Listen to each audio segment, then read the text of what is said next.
Last week I posted how you can make your training harder without adding any extra weight. And one of those methods was eccentric training.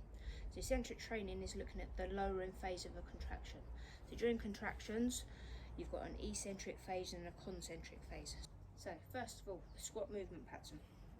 What I'm going to do today is just use it with a kettlebell with a goblet squat. Alright, so your eccentric phase is on that lowering, okay? So you're going down to a count of 3, 4 or 5, and then you power up for 1. Alright, so 1, 2, 3, 4, 5, and then power up for 1. 1, 2, 3, 4, 5. So that's an eccentric contraction if you're working on a squat. Okay, next one is for your deadlift. Alright, so grabbing your barbell or your kettlebell.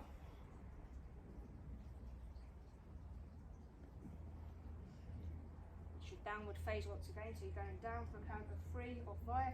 So 1, 2, 3, 4, 5. Power up for 1.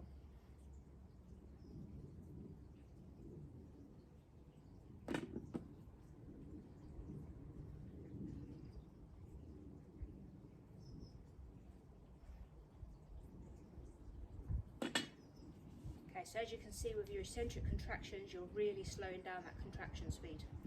Another one, so if you're looking at a row in action, so do a bent over row.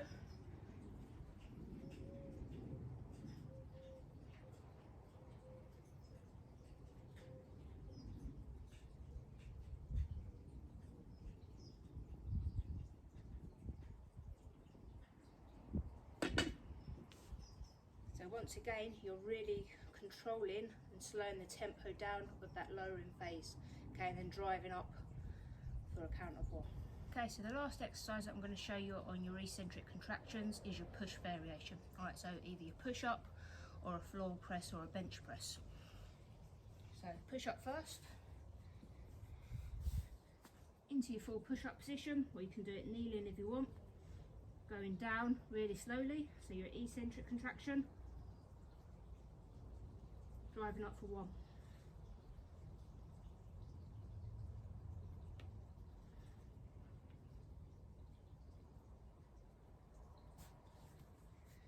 Or you can use a barbell or a kettlebell. So downward phase slow, up for 1.